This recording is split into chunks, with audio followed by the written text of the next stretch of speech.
sitting 13th in the motocross standings. It's definitely not been the year that Beaumer has wanted, and now he's going to be out the next 2 rounds after, well, I should say after, but continuing with after effects from the crash that he had back at High Point last month.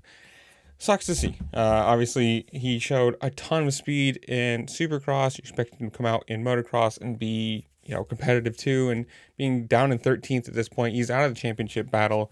And for him, this is actually a good time. You got to say, if you're going to take a health break, however you want to say it, or a break to get back to 100%, because obviously this is the next 2 rounds, and then there's a couple more weeks of break between then and Ironman. So you've got Spring Creek and Washougal, a couple weeks off after that, and then he'll be back. Well, at least he says he'll be back for Ironman. So hopefully it's true.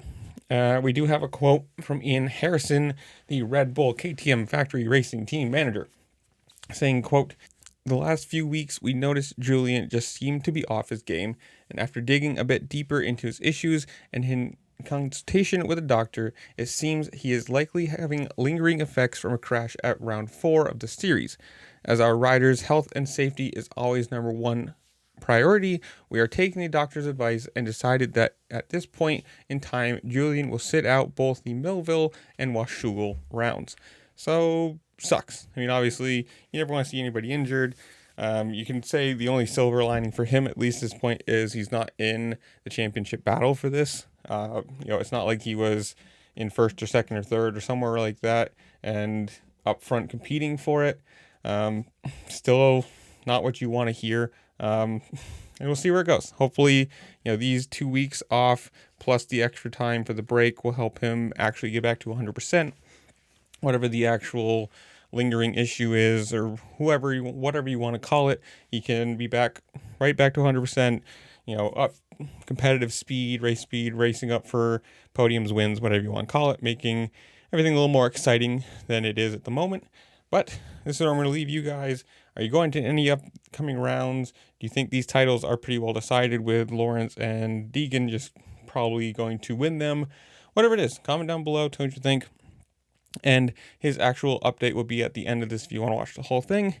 So like I said, go down there, like, comment, share, subscribe, do all the things you can because it really just helped me out and I appreciate it. And with that, I'll leave y'all. Peace. I'll give you guys an update for myself. Unfortunately, these last 2 weekends have been very, very subpar, and I've been very frustrated. After the race on Saturday, the team advised me to go see some doctors and try to figure out what has been going on. Obviously, I had that big crash at High Point, and I haven't really felt like myself since then. So I went to the doctors yesterday, and unfortunately, I'm still suffering from some lingering effects from the crash I sustained in High Point, and the doctor advised me that it's best that I take a couple weekends off and get back to 100%. I'm disappointed. I feel like I've let my team, everyone in my corner now. I feel like we had a pretty promising start to the season at the first 2 rounds. And yeah, it's disappointing to have to take a couple rounds off. I'm frustrated, but I'm going to get back to 100% and hopefully return to Ironman 100% ready to go. So yeah, it's frustrating, but got a YouTube video coming out hopefully in a day or so. So watch out for that. Hope you guys enjoy, and I'll see you guys soon.